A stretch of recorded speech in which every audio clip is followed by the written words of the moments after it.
Having raced over 32,000 miles, overcoming fog, icebergs and a variety of design problems, NCB Ireland sailed into Dún Laoghaire Harbour, accompanied by a flotilla of boats and the Navy's biggest ship, the Ellie Etna.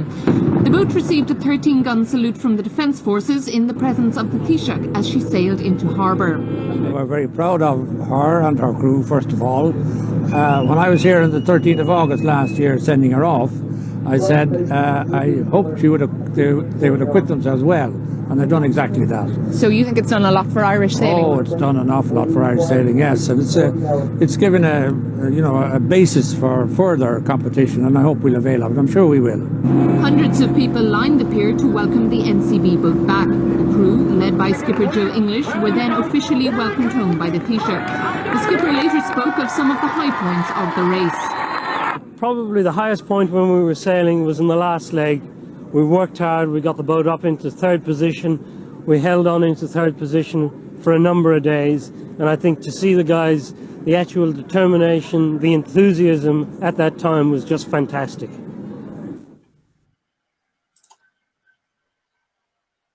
Over to you, Pete. Thanks, Alex. I think everyone's in, are they? Yeah, okay. Good evening, everybody, and thanks for joining us for what's the second in our webinar series. A lot of you would have been here for the last one that the lads did. It was brilliant. Talk about the nooks and crannies in the harbour, and I'm glad to report that it inspired Alex and myself to paddle from Manan Bridge to Fountainstown last Sunday. But there'll be no repeat after this one. So I suppose, yeah, on the point of Alex, thanks a million. Alex, he's suffering from a bout of volunteerism at the moment, and he's doing great work around the club, and he's sitting in the background tonight doing all the tech for us. So thank you, Alex. Just to give you a bit of background on the idea behind the webinar, I suppose from my own perspective, I've just been kind of thinking about it, and maybe how NCB and the project didn't get the full recognition that it probably deserved. And if you look back, there has been nothing like it really since, yet I still think it's tinged with a bit of negativity for some reason.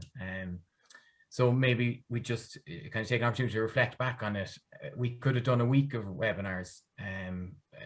It was such an Irish project, and from Joe as skipper to the bushes around Holland, the concept of the whole thing, the funding of it, the design, the build, the crew, everything, you could get the week out of it. But we've decided to take a slightly different tack and get two of the guys that were involved on the ground just to give us their sort of individual experience of it. And I know there's probably a few others on the webinar tonight that were involved in the crew or the build team. And if you could be so good as to maybe just drop a little note into the chat box, Alex will pick it up just to say that you're here, and we're delighted that you are here, and the lads will know what not to say about you then as well. So I suppose firstly just introduce the guys. We've Bob McCarthy. Good morning, Bob, all the way from Melbourne. You're back in lockdown, I think, are you? No, well, firstly, good morning or good evening, and thanks for organising this, Peter, and thanks for inviting me. Thankfully, no, we're out of lockdown. We were a week or two ago when we last talked, Pete, but we're in the all clear, okay. back to relative normality. Great, okay, brilliant. And above you on my screen anyway, and further down in West Cork, is it lock-ins or lockdowns, Dave? Lockdown, yeah. Yeah, we're in for a while, I think. And you're busy building a boat, I believe. Yeah. Rebuilding or building? Building.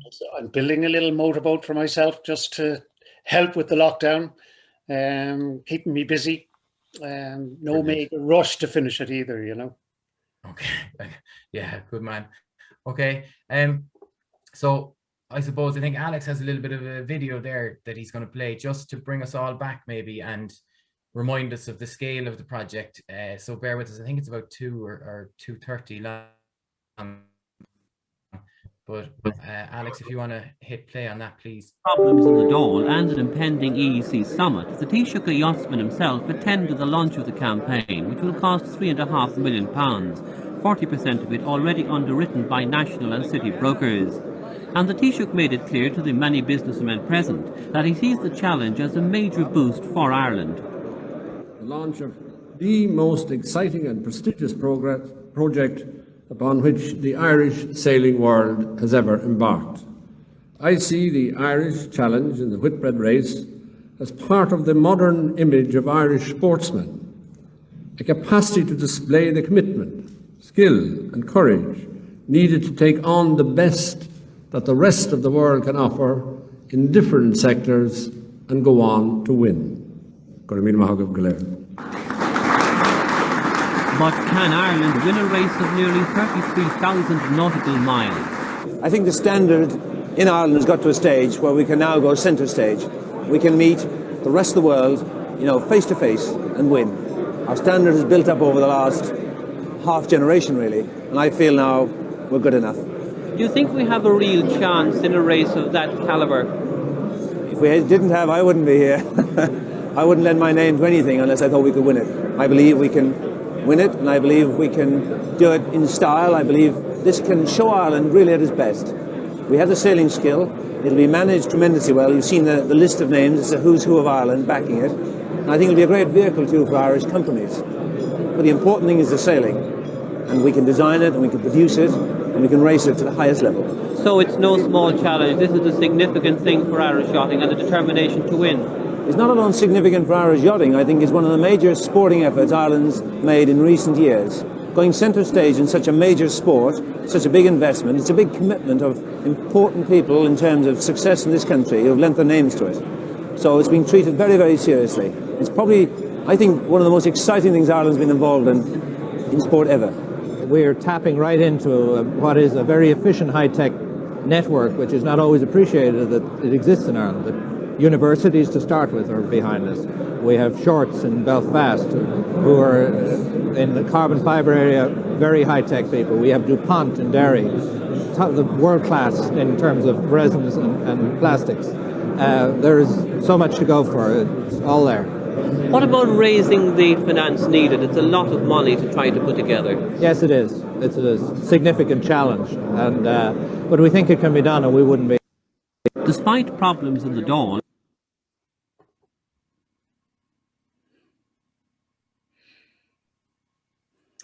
Thanks, Alex. Okay, so we can see what a massive undertaking it was, and I suppose maybe if we just step back or aside, I'm not sure, first, and Dave, could I just go to you, and could you kind of bring me back to where you were at, maybe before the project, how you got involved in the build, or what you were doing, how did you end up inside in a shed in Ballyfermot, and just tell us a bit about the build and the atmosphere and the excitement, maybe. Yeah, it was a progression, really, I suppose. I mean, I'd served my time in Crosshaven Boatyard back in '76. I went in there, finished in '79, and then went professional sailing.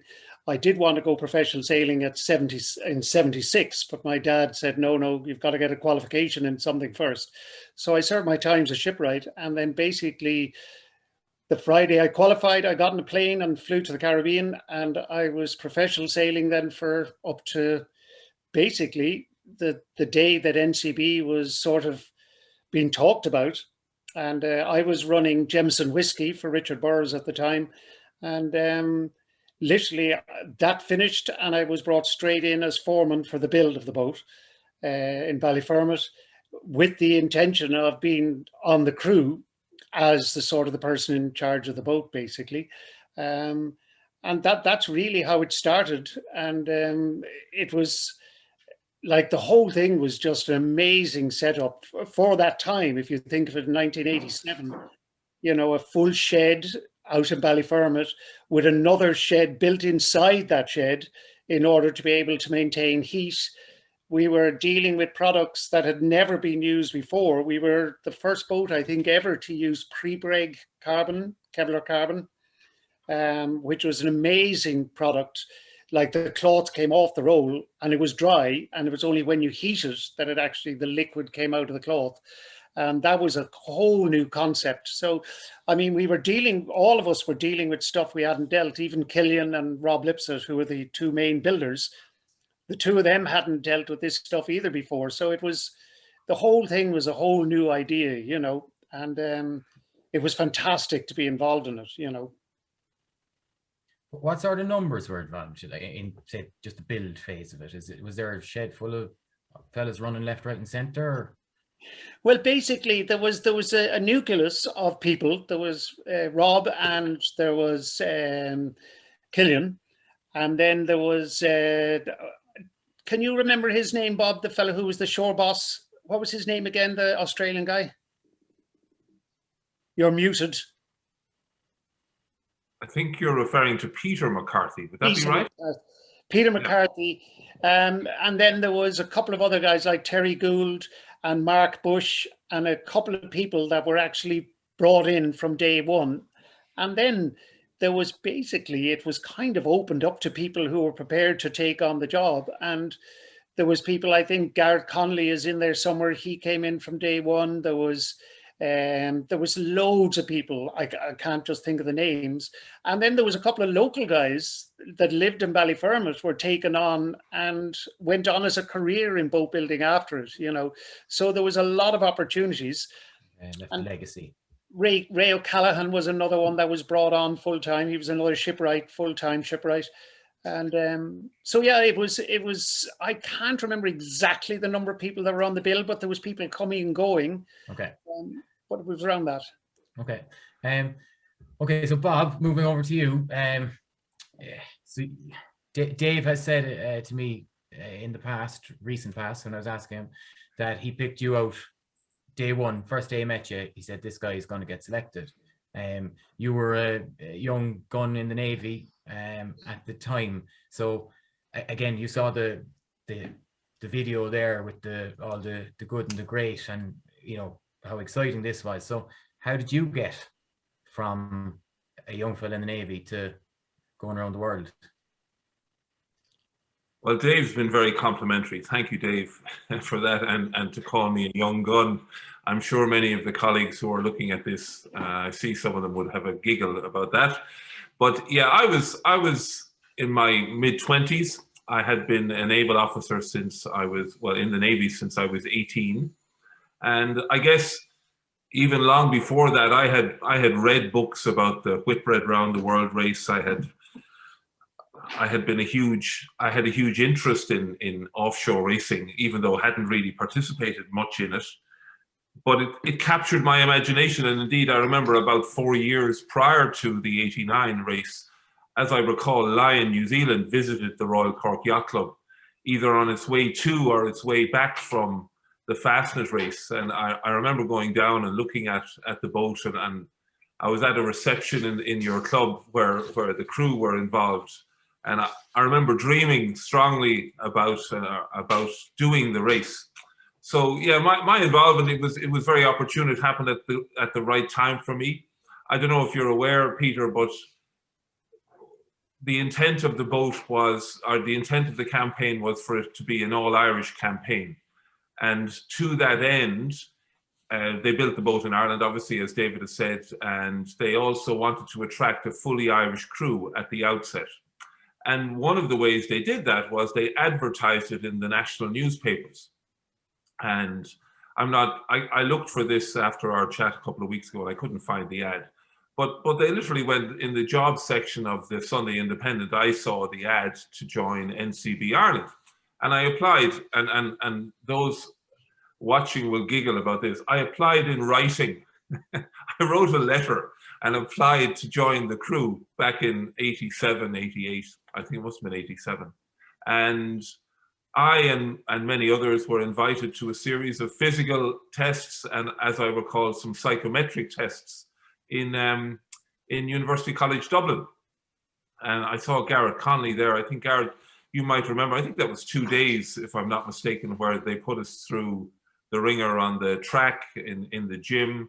And as we jokingly said, we did a psychometric test to see if we were mad enough to go on the race.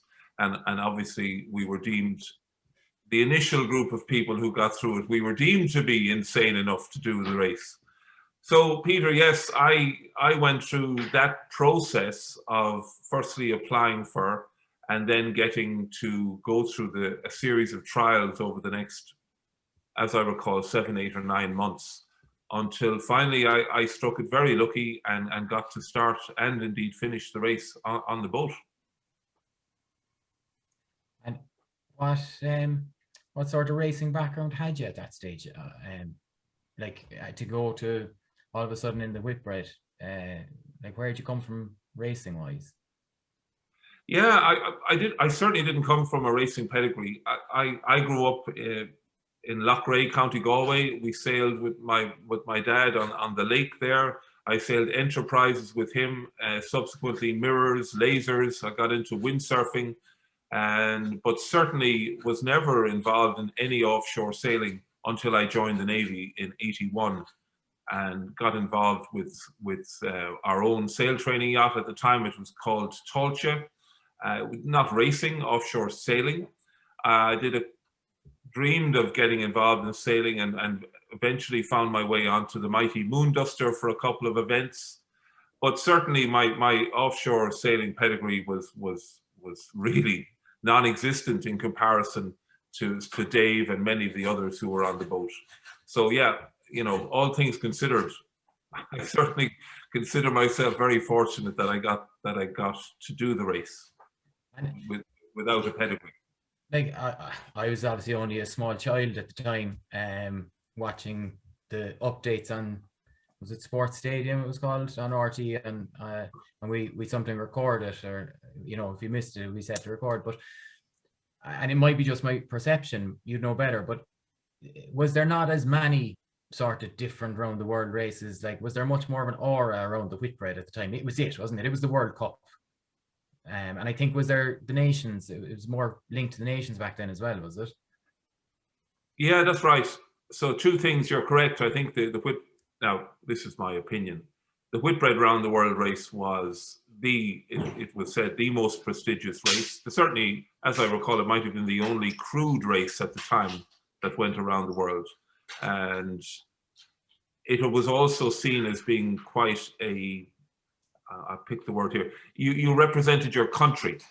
Now, this wasn't the case every time, but predominantly the boats represented their country. So NCB Ireland represented Ireland. The Swiss boats and New Zealand boats, they tended to represent their country and be fully crewed by people from that country. I'm not sure if that was a rule of the race at the time, but it certainly was the way that the race was won. So yeah, personally, I do recall I saw it as, in addition to doing something I'd always dreamed of doing, I saw it as representing our country as well, which added to the sense of pride I felt, I must say, to do the race. Yeah, for sure.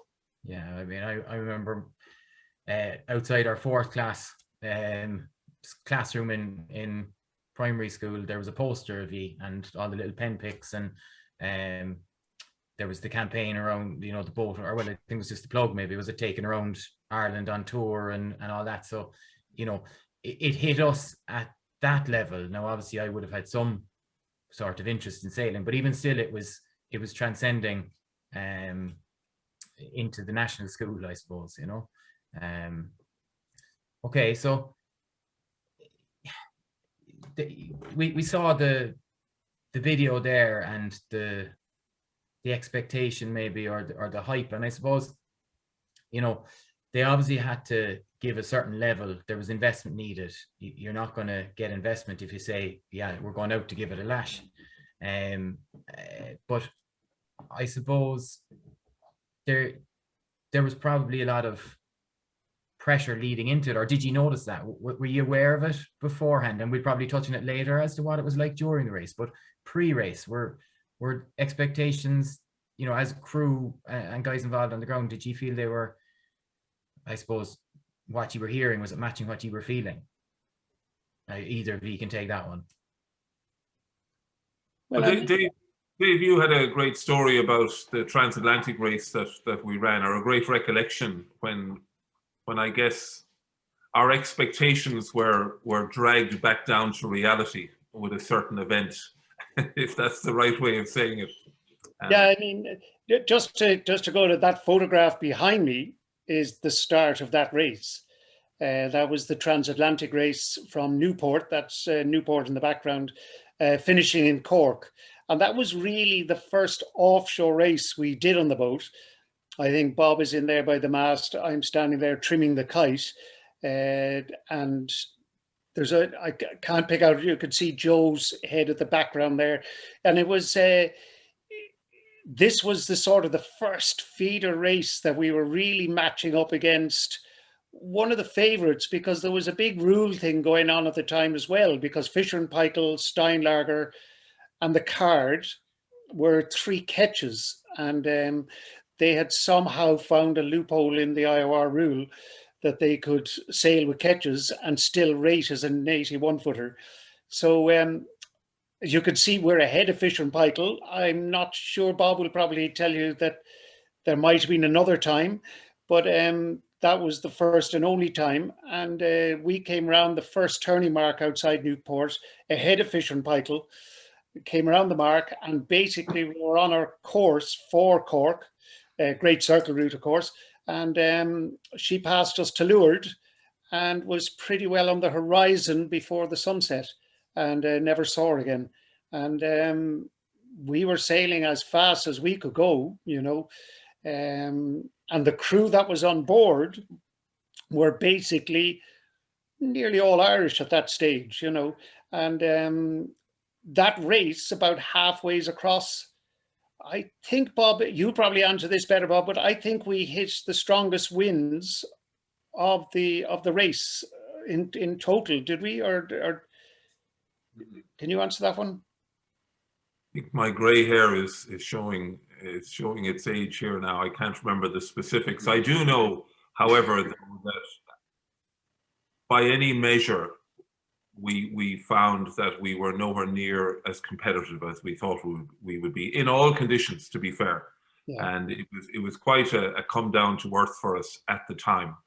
And, you know, our own expectations were let down, the expectations of everyone else, as you heard Harold Cudmore talking about the expectations. That was, you know, they were the expectations that we set for ourselves and that were set for us by everybody else right from the outset.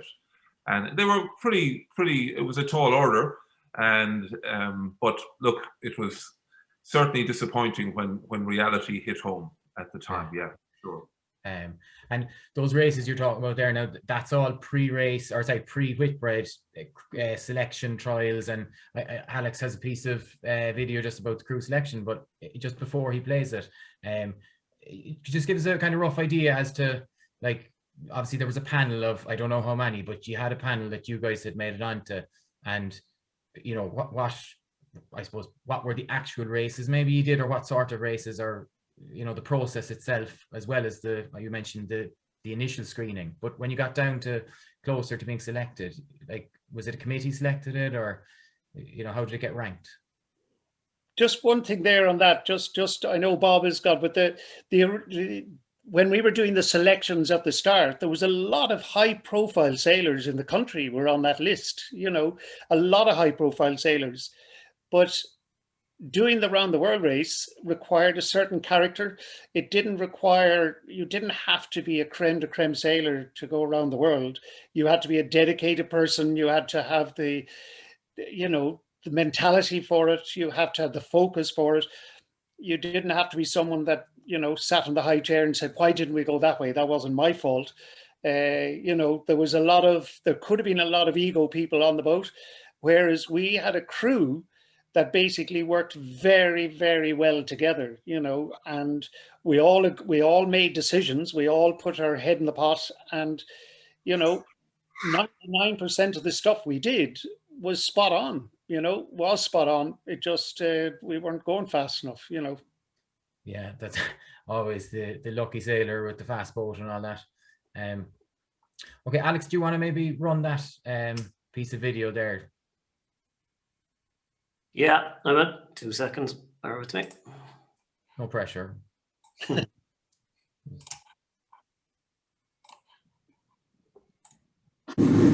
Having performed reasonably well in the Virgin Islands, NCB Ireland is now undergoing modification in Florida, particularly to her keel.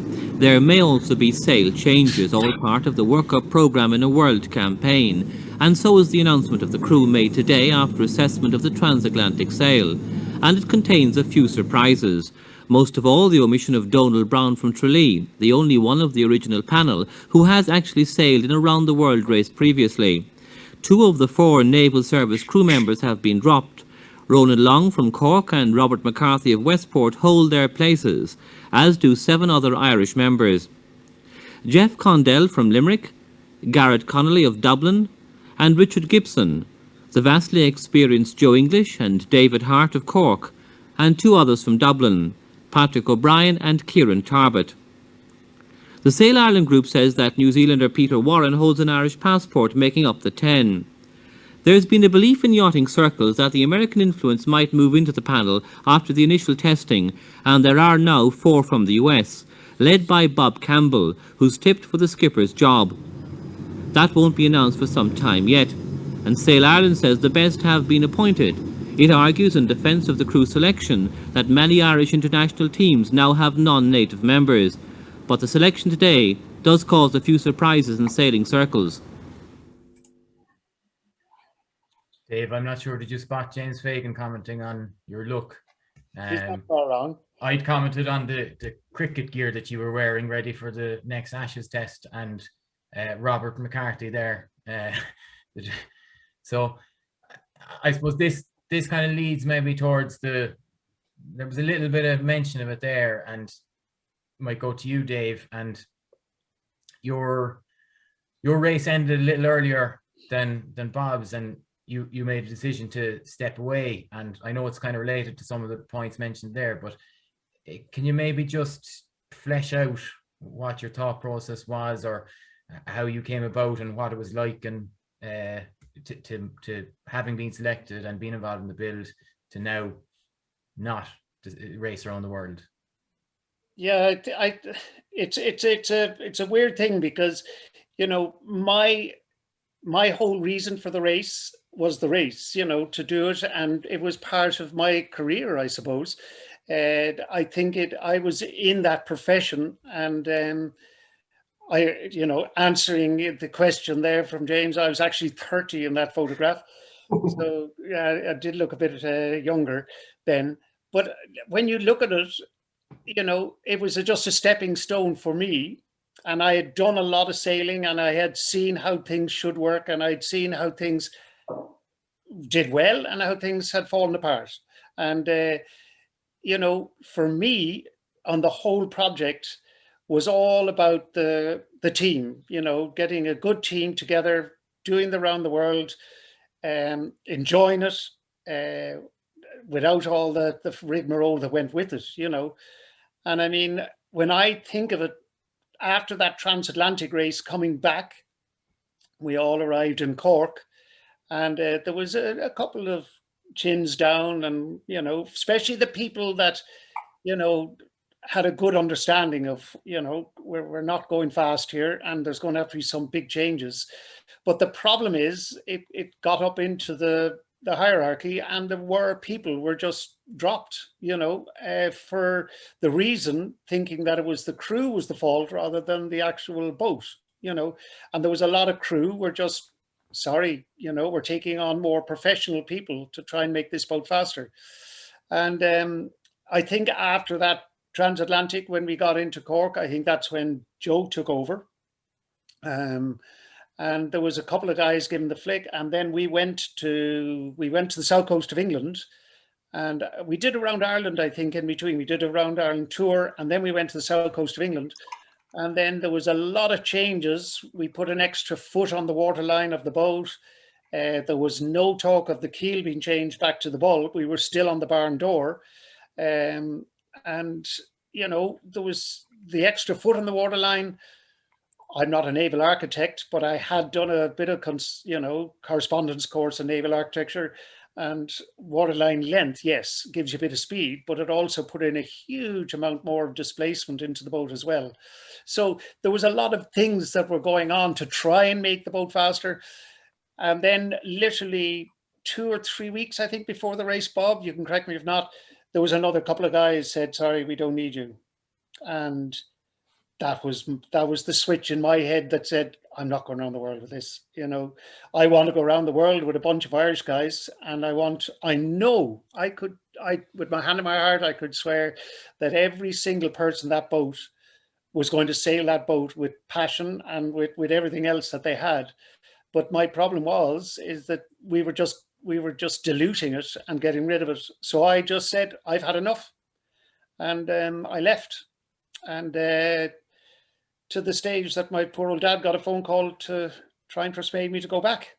You know, they wouldn't ring me, but these were just, it went around the world and it did very well for what it was. But my problem, it could have done it just as well with a full Irish crew, you know, and an Irish crew that could be doing the exact same as Bob doing right here now, talking about an experience of going around the world and how it meant to him after it, you know, the amount of different jobs he got on different boats, and and still doing it today. He's still sailing on professional boats, you know, and we could have had a lot of Irish guys that have had that in their back pocket, you know. The sense I'm getting is if you strip back, obviously NCB was there, and that's what's known as the sponsor, and that's fair enough. But if you go back to that and the Sail Ireland and that concept, so am I right in saying that that project was lost, or you felt it was slipping away, that you were losing the Irish guys, and you know you wanted to go around the world, and you know however you did, but you do it together. Yeah, I felt it was slipping, and it was slipping fast. You know, there was a lot of people that were, and I knew there was more coming. You know, and I was a watch leader on the boat, so I was, you know, I had my say, and I was able to go into the office and say, guys, you can't do this. You know, and I wasn't scared to do it. And this was probably one of the problems. Bob wants to go around the world. It didn't really hit me. I wanted to go around the world, but I wanted to do it on the right terms. And if I went into the office and I felt like saying something, I was just going to say it, you know, and I did say it. And Joe agreed, you know, he said, yeah, but look, there's fellas in the top office that are saying we must make it better. We must try and make it better. And that was my turn off switch, I'm afraid. Okay. Bob, you stayed with it. So I suppose you were there throughout all this, let's call it turmoil by the sounds of it, or certainly disturbance, and you know you're still there trying to do the job and get on with it and the task at hand. So I suppose obviously with a naval background, and I don't mean just the physical side of it, which clearly I laughed when I heard or thought of you on a windsurfer or in a mirror. I just could never imagine it. But, you know, the naval background physically would have stood to you. But I would think as much, or more importantly, the sort of organizational training, the psychology that you'd get in an institution like the Navy would have maybe equipped you to deal with it. But say, you know, you kicked off the race and you went, and how was it to handle those changes and the angst or whatever was going on, and how aware were you of it, or how focused were you? Well, firstly, Peter, there was a time when I weighed less than 100 kilograms, just for your info. And they have windsurfers now that have lots of volume, so people like me are take it. Everything Dave says is absolutely correct, and I likened it, and indeed even through the race there were concerns that you wouldn't be selected for the next leg, because we did have changes throughout the race. And it's kind of like anybody who's played a team sport, rugby or soccer or anything like that. The selection is on a Thursday night for the match on Saturday, and you know I had those concerns and was focused on making the cut each time. But I did come to this race from, I think, and I hope I say this the right way, a different space than Dave did, in that this was a childhood dream of mine to do the race, to say I've completed the Whitbread Round the World race. And so I looked at everything from a different lens perhaps than other people. And my primary goal was to do the race. So I was one of the people who wanted to make each cut. and was very fortunate that I did. So that's not to say I wasn't affected by losing some of my friends, losing as in some of my friends not continuing doing the race. And as the video clip showed, we had two friends of mine from the Navy, John Leach and Paddy O'Connor, who sadly, according to that video at that time, didn't make the cut either. So while I was, I hope I'm saying this the right way, while I was acutely aware of the changes, my primary focus was to get to do the race as a person. And so I guess I would have done the race regardless, just to do the race. I was disappointed that some of my friends didn't do it with me at the time, but as Dave said, it's certainly, my motive was different from people of David's pedigree, let's put it that way, at the time. Okay. And the race itself then, I mean, and I don't want to focus too much on the negativity of it all, you know, so I mean, you know, there was obviously, you know, the bad press gets the most press maybe, but you know, in the race itself, like, was there times that you felt, yeah, we're getting there, we're driving the right way? In short, yes, no question. On the boat, we felt as a crew, we raced that boat very well, and we felt good about ourselves. We felt good about how the boat was performing. We felt disappointed that our speed wasn't where it should be on the race course. And later in the race, we felt very disappointed that breakages put a big dent into our aspirations and our hopes. But alluding to the media commentary, that hurt. There's no point in pretending otherwise. When we landed in port, it was different then. Obviously, we didn't get the media coverage in real time. We tended to get it in one massive media dump when we arrived in port. And as I recall, the first leg of the race from England to Punta del Este in Uruguay, as I recall, Dermot Desmond came down to make us, to cheer us up about the bad press that we've been receiving in Ireland at that time. So yeah, it certainly grated on us, and we certainly felt, as Dave mentioned, our heads were down on occasion, and it was disappointing that we were getting less than positive feedback from people back home at the time, generally. Yeah, well, it's understandable. The hurdles on the ditch and all that. I'm not going to criticize anybody, but it's understandable. We certainly didn't perform as was expected of us. Well, when you're the performer, you would have liked things to be a little bit more positive. Yeah, and I suppose, look, it really, looking at it from an outsider, complete outsider, I think it's really those expectations, you know, that maybe was where things were set wrong.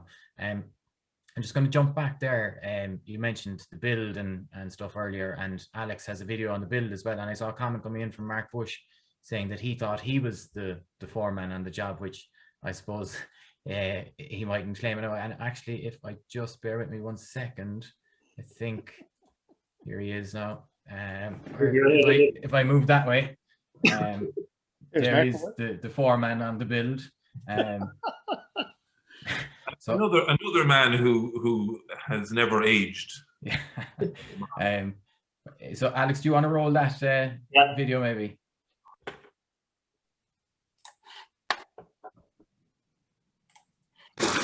The 32,000-mile Whitbread race is held every 4 years and is regarded as the ultimate sailing challenge. It's the world's greatest sailing marathon, attracting competition from all over the globe. The 82-feet-long Irish yacht, which will enter next year's race, is now under construction in Dublin. The Minister for the Marine, Brendan Daly, and the Minister for Sport, Frank Fahey, have been to see the work already completed on the yacht's deck in the custom-made, humidity-controlled production area. The latest laser beam technology is being used. It's built out of modern plastics, so we first have to build a wooden former of the deck, as you can see here, and also the hull. These will then be scrapped after the plastic boat has been built off them. The number and amount of items to be bought for the boat are just immense. There are thousands and thousands, and each has to be organised, ordered, processed, paid for, and got here. The Irish Challenge, which is being sponsored by business interests, will cost about £3.5 million, but confidence is high. In spite of the fact that there are places like New Zealand, Australia, America, and all of the European countries going into it, I think we're up there at the very top. I'm thrilled to think that that sort of technology is in Ireland and that we are at the best in the world at doing something like this. I think we're going to win. And already a leading bookmaker has placed Ireland as second favourites to win the race, which will start in September 1989.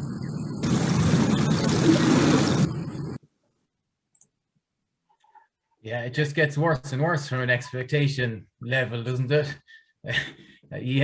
Second favourites for Fergal Quinn to, yeah, this couldn't go right, really. You were goosed from the start.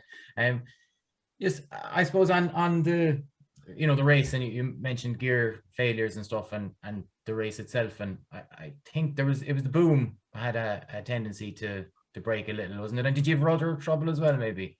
But just, and like, I'm not trying to get at like the design or the build, it was what it was, but just again from a sailor's point of view, you're hurtling down waves in the middle of the ocean, something goes.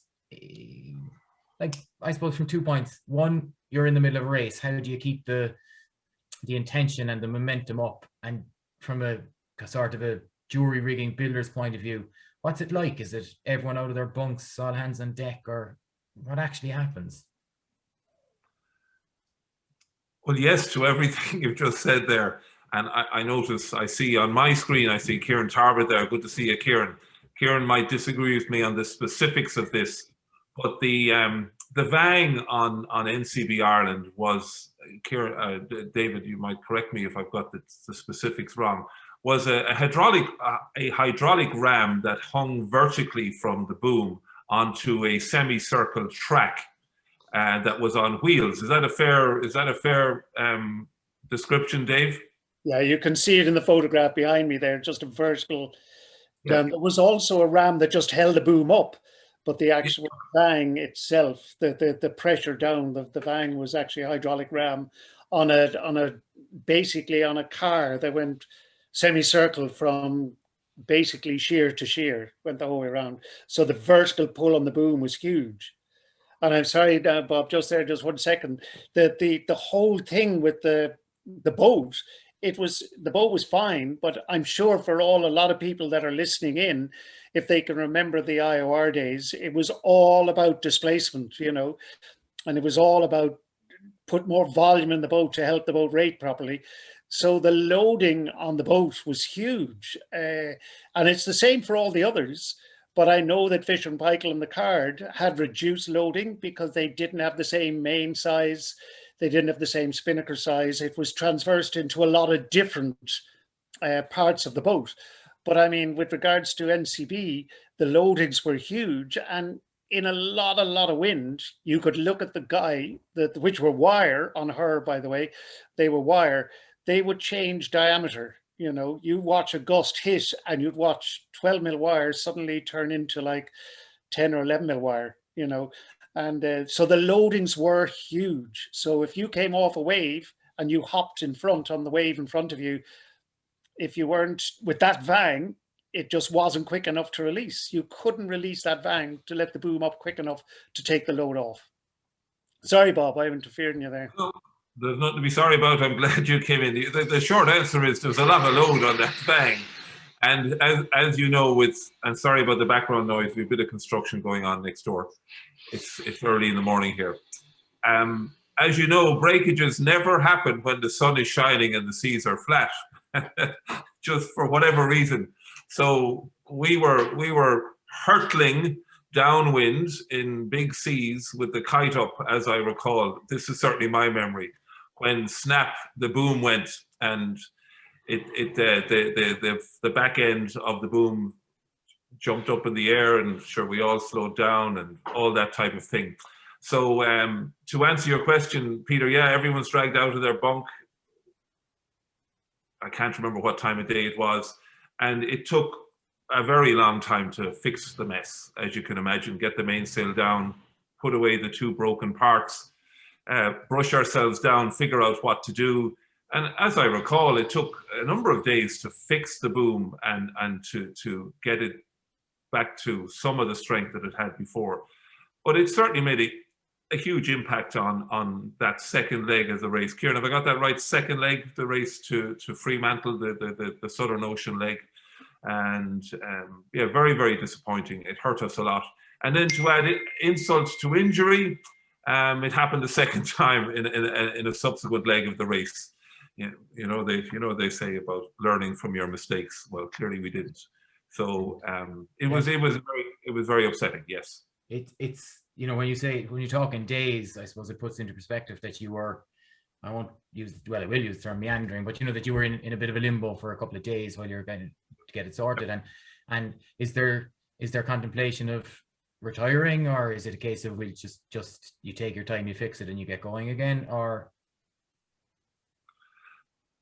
retirement was never on the cards. We were along. You must remember the Whitbread back then didn't have any southerly limit on the race, on how far you could go. They do now for all the right reasons. The boats are not as heavy displacement, they're possibly not as tough. So we were right down in amongst the icebergs. And again, from a personal point of view, fantastic. But from a, hey, let's just go away and motor up for a couple of days and we'll retire, that just wasn't possible. So it was either just limp along and take more than, as I recall, that second leg took 30 odd days. It possibly might have taken 40 odd days if we just limbered along. So we had to figure out a way to fix it. And we had some really good people on board who were God, I'm trying to think of that TV character, MacGyvers, who were able to figure out a way to fix it. And we got it going and we got sailing again. And I'm going to say that probably took a number of days from the length of time it should have taken us to do that race. Kieran has put a text in which stirs my memory up. He said the fuel used to power the tools, and we had to forego our drying lockers. So we had to, instead of drying our clothes, we had to use the fuel required for that to power the tools. And we at once, that's right, I do remember, food rationing was something that was on the cards. Another human story, we had just freeze-dried food from start to finish during that race. So we had the same gunk for breakfast, lunch and dinner. It tasted exactly the same. The only difference between the food in the morning and the food in the afternoon was the sauce you put on it. It was the same stuff. I was going to try and lift it away from the negativity of breakages and repairs, and then you brought us back to the freeze-dried food. Oh, that's not negative. that we've survived that is a positive. Let's put it that way. And just on I suppose going back to the race itself and the other entrants. What's the connection? I mean, like, you're out in the middle of the ocean. You don't see, is it days, weeks? Like, what sort of interaction is there? Both, I suppose, and you can answer this separately if you like, but when you're in port, getting to know the other crews, and it was sort of semi-professional, or sorry, there was professionals and amateurs, put it that way. And I know there was a much bigger fleet back then, wasn't there? It wasn't as small an operation as around the world might be now. There was much greater spread. So both, I suppose, taking the social or the port side first, what was it like as a festival maybe, or as a get-together? As I recall, there were 31 or 32 boats in the race. And again, my memory has faded over the years, but certainly it was a big carnival when the fleet arrived into town. And obviously each port had a different reception, but they had a number of things in common. And Alex at the very beginning did say that he would put this up on YouTube if it was PC. So I'd like this to go up on YouTube. So I'm not going to add anything that would prevent you from publishing this, but we were greeted at each stop by a group of ladies from the Whitbread organization with champagne. I do recall how they physically were uncomfortable with the smell of the boat every time they went on it, considering that nobody washed for the entire duration of the leg. But they still persisted and had a smile when they served us our Steinlager beer or our glass of champagne. The remainder of the stopover, to me, it was a major part of the race. It was a mix of good hard work, because essentially the boat was dismantled at each stopover and put back together again. I've heard it said that a leg of the Whitbread is akin to 2 years of a club sailing, and the impact on a sailing boat. Dave, I don't know what you'd say about that, but it certainly tests the boat. So my role was that of rigor. So I was the guy who spliced the 14 mil wire-to-wire braces or guides for the boat. So we replaced all of those. The boat was stripped essentially and rebuilt. Kieran, I remember him on the dock in Punta del Este, dismantling all the winches and putting them together. So it was a combination of hard work and a great social mix with all of the other crews. I don't think there was a crew that we didn't get on well with, that we didn't interact with socially. And to be fair, like any sailing event, they were all very generous with their help and how to, make the boat go better.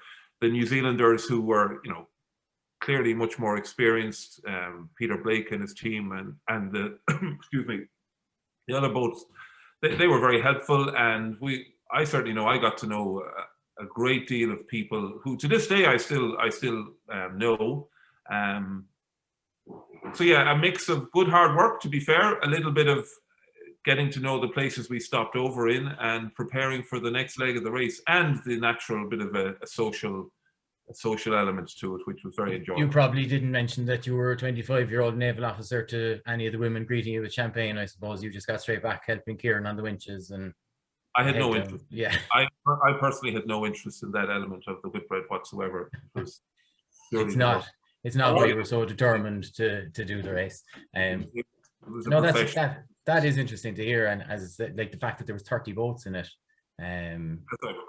30 fully crewed boats, as opposed to the kind of double-handed or single-handed stuff that goes on now. I'll just say as well, if anyone has any questions, throw them into the chat box, and we'll throw them at the lads if they're not too hard. Or if any of Kieran or Gareth or anyone wants to jump in at any stage and contradict them or correct them, please do. I suppose. Sorry, Peter, the good thing here is it's all over 30 years ago. So freedom of information, you can say whatever you like. Yeah, well, sure, look, Bob's in Melbourne anyway, he doesn't care. No, it was. Sorry, Peter, just go back going back when Bob was talking about the stuff breaking on the boat, to repair that boom, and I can understand how it took a couple of days. And you look at the modern Vendée boats where the guys are fixing the boats themselves. The repairs that they do on the boats nowadays is absolutely nothing compared to what would have had to been done on NCB or any of the boats, the big sloops, because the boom was 5 mil alloy, and everything was heavier. You could have fixed the boom, you could have brought it down below. There was probably a tent to fix it, in the modern boats, whereas NCBs, there's no way to have gone down below, probably had to be done on deck. And but I think other boats had breakages as well. We weren't the only one, there was a lot of other stuff went wrong on other boats. It wasn't just NCB. I think there was a lot of boats because, again, IOR had this problem where it was the displacement rule. So everything just loaded up. But Bob, did you end up with like any kind of race within a race? Like, was there any 2 or 3 boats that you were battling against, or was it just was each leg completely different? Like I remember looking back at the results, and okay, obviously the top boys were pretty consistent, but others were jumping around. Were you in any mini battles within it? The short answer is yes. Some specifics I do recall. Again, the second leg, it must have been the second leg. We were very deep south in the Southern Ocean, maybe 10, 12 days into the leg. And on an opposite jibe, crossing us by no more than 50 meters was Sat-Quote Defender, British Sat-Quote Defender. And I think it was the first sign of the first time we'd seen another boat since we started the race. And we didn't see them again until the finish of the race, I might add. But most of the time you didn't see anybody, since after the first day or so people took a different navigation route, but on occasion we did interact with other boats. The shorter legs obviously were that happen more often. And yeah, did we have a match race at any stage? Not that I recall. Not that I recall. And there was a lot of, you know, you're on your own. Yeah. And keeping focus, like, or keeping not necessarily spirits up, but just, you know, keeping your race focused when you haven't seen boats for days and you're out in the middle of nowhere and you're maybe admiring the wildlife, or I don't know, are you? You know, some of us struggle to keep our attention going down a run on the Carlane Bank. I mean, it must be phenomenally draining and exhausting to do that, and then to do it as part of a team. You know, I mean, is it just everyone is just so focused and you're so in tune at that stage, or do you have to keep kind of reinventing the spirits, if you like, or the focus? Well, two things. Firstly, something that Dave said at the very beginning, I think needs to be restated, that a crew that works together on a boat is not necessarily a collection of the best individual sailors. And it's got a lot more to it than that. It's got people who can work together, who can pick somebody up when they're down, who can tolerate, if it were, somebody's moods, who can, you know, lift somebody up. And certainly I was that person. I certainly got my head down on occasion, because it's hard physically. You're wet a lot of the time. We didn't have the quality of clothing then that we do now, etc., etc., etc. But I am reminded by something that bound us all together, and it's actually Kieran Tarbett sent a direct message to me there, and I'll quote it directly. He said, "We had to push harder than the others to try and stay in touch, so we carried more sail than others at times." And I do recall that, Kieran, that was something that gave us that little, I would say, a bit more motivation and a bit more focus, because we knew we had to make up for ground that our speed lost for us, that we were just a little bit more driven to push the boat a little bit harder for the duration of the race. And yeah, I do recall that. We were, because we felt we had a disadvantage with speed, we felt we had to make it up, or make up for it, by working a little bit better together as a team. And certainly, yeah, despite the jigging of the teams and some things that happened during the race with crew changes over, I would argue that the team was quite strong during the race. I think too, sorry Peter, I think the one of the things there too, Bob, was that I think that round the world race was the sort of the last of the sort of amateur race. Yeah. I mean, anyone that continued to do the Whitbread or continued into the Volvo after it were basically all professionals. You know, that was sort of the changeover from amateur to professional, and it definitely, you know, the amateur side was definitely still there, you know, in that race. And even to a stage, I can recall on that leg, which we did Newport to Cork, and we went very far north there. I mean, it was very cold on that leg as well, if I can remember. I remember coming up out of the bunk after being off watch, and my hair was solid. It was just frozen, you know. My body was warm, but my head didn't get any heat. So my hair was just actually frozen. As it is now, by the looks of things. We're kind of heading towards end of time, but Alex, have you one other video to run? Yeah, I can do. 2 seconds.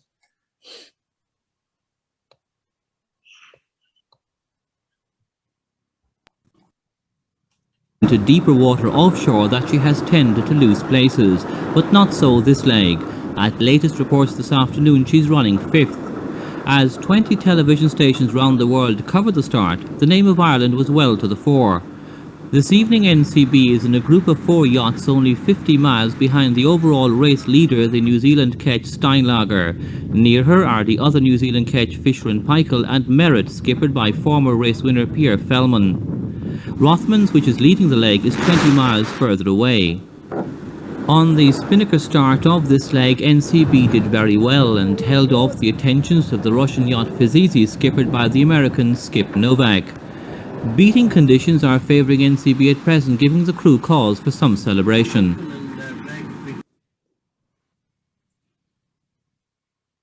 Yeah, that really brings it to life, I suppose.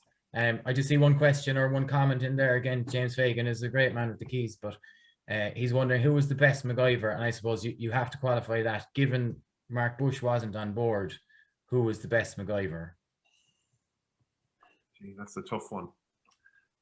I'd have to say, and I'm delighted to see his name here, that Johnny Smullen is here somewhere. I know he's dialing in from San Diego, and Johnny was definitely, Johnny Smullen MacGyver was. He's the go-to man. Fantastic. Now, Johnny, as you know, well, Johnny joined us for at least half of the race, but up until that time, he was a shore manager, and he was obviously glad that he did join us, and it was great that he did. So I'm glad that he's here. Yeah, Johnny Smullen is my vote. To answer your question. Okay, thank you. Killian had to be in there as well. Yeah, that's wrong of me. I hope Killian's not there. He's shooting. You're correct. Anybody who has a boat building background, and I would put myself at the bottom of that list. I carried things. So yeah, I mean, as we're moving to the end of the webinar, and just to bring to the end of the race, maybe, and seeing the boat sailing there, as I said, it brings it to life. But I do feel it's really largely forgotten what an achievement it was, and you know, that you guys got around the world in an Irish boat, and yeah, troubles here and there, but like, it hasn't been done since. I don't know. I won't say that it will never be done again, but we'll just say it hasn't been done since. But you know, I suppose this is for you, Bob, but as you get to the finish, you have the final leg, things are coming to the close. Could you maybe just quickly talk through that last leg, and then what do you do at the end? Is it grab your oilskins, take your leftover freeze-dried fruit and head for the airport, or what does one do having spent that long sailing around the world together? What happens next? Well, the last leg to start was incredible, and I'm going to speak only from a personal point of view. It was the leg during which we finished the Whitbread Round the World race, which was, I guess, my big dream. So it was fantastic. The reception we got, family members, friends at the stop was just fantastic. We stayed, as I recall, with the boat and brought it back to Ireland, and we had a number of receptions, one of which was shown at the video at the very beginning of this webinar. And the leadership of the NCB, the various people, treated us for a couple of days in Dublin, and we went to a number of functions, and we wore the cricket jerseys, and it was a great time, to be fair. Personally, myself and I recall Kieran, we delivered the boat back over to, was it Holland, and stuck with the boat for a period of time. So a couple of things that came from it from a personal point of view. Built a network of friends that to this day, while we may not be in regular contact, I would regard them as great friends. I hope they would say the same about everybody else. And for me, from a personal point of view, it heralded the start of 30 years of being involved in the sailing scene and racing boats, and it being a major part of my life for 30 years. Obviously with the exception of this past year when we're stuck in Australia, which is not a bad place to be stuck. We this time last year I just finished the Caribbean 600 on a boat called Prospector, Mills 67, and I've been racing on that for the last 4 years, 3 or 4 events per annum. So I would say that from a personal point of view, doing the race has given me a great number of friends. To this day, I would regard myself as good friends with those people, and an interest and a life in sailing that, to me, I would never have dreamed I could have had.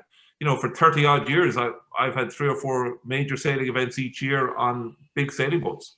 So I consider myself incredibly fortunate, very, very lucky that I got involved in this. It happened at the right time for me, right age, no commitments, reasonably fit and well. And it's certainly, if I were to look back at it, I'd say it was one of the best things ever happened to me.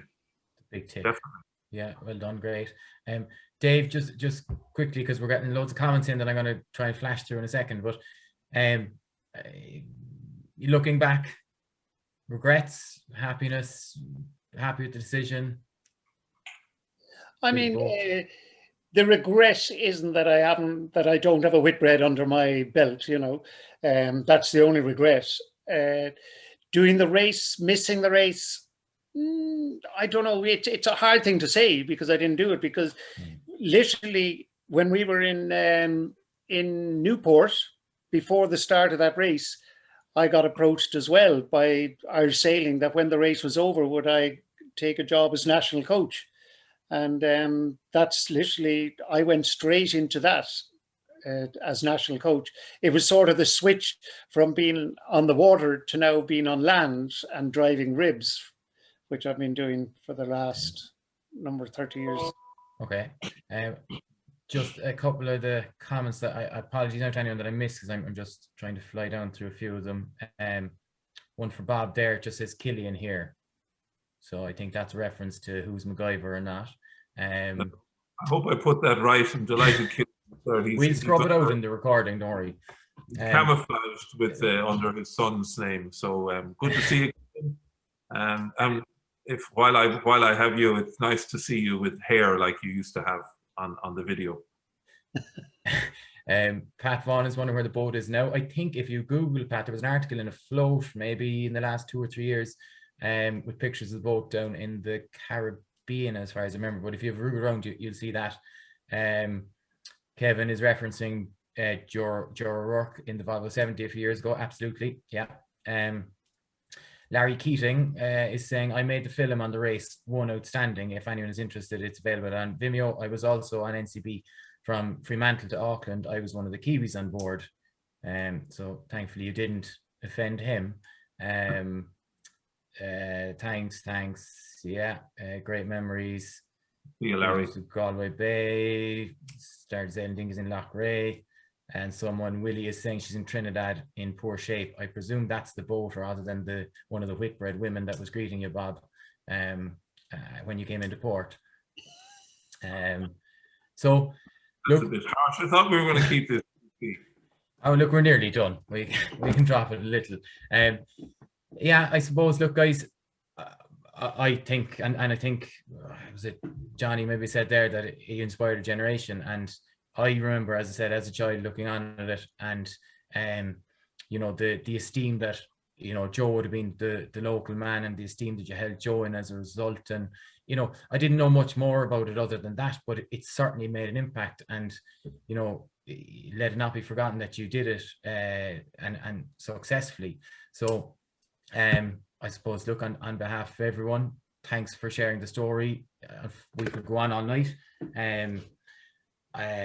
You're good to go up the time, try and dig up the memories. Thanks to everyone for joining. I think there's like 103, and looking at it, you seem to have kept them enthralled because nobody dropped off. So I think Alex is just going to run the video that we were playing at the start again, so if people have seen it, they can drop off or they can just watch it again. But just again, on behalf of everyone, to Dave and Bob, thank you very much, and we will keep in touch. Thank you, everybody. Thanks, guys. Thanks so much. Having raced over 32,000 miles, overcoming fog, icebergs and a variety of design problems, NCB Ireland sailed into Dunleary Harbour, accompanied by a flotilla of boats and the Navy's biggest ship, the Ellie Etna.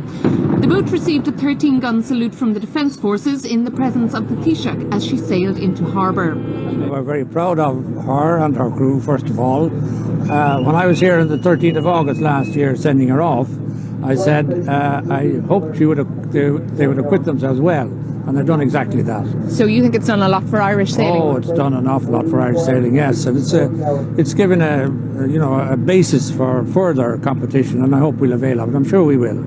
Hundreds of people lined the pier to welcome the NCB boat back. The crew, led by skipper Joe English, were then officially welcomed home by the Taoiseach. The skipper later spoke of some of the high points of the race. Probably the highest point when we were sailing was in the last leg. We worked hard, we got the boat up into third position, we held on into third position for a number of days, and I think to see the guys, the actual determination, the enthusiasm at that time was just fantastic.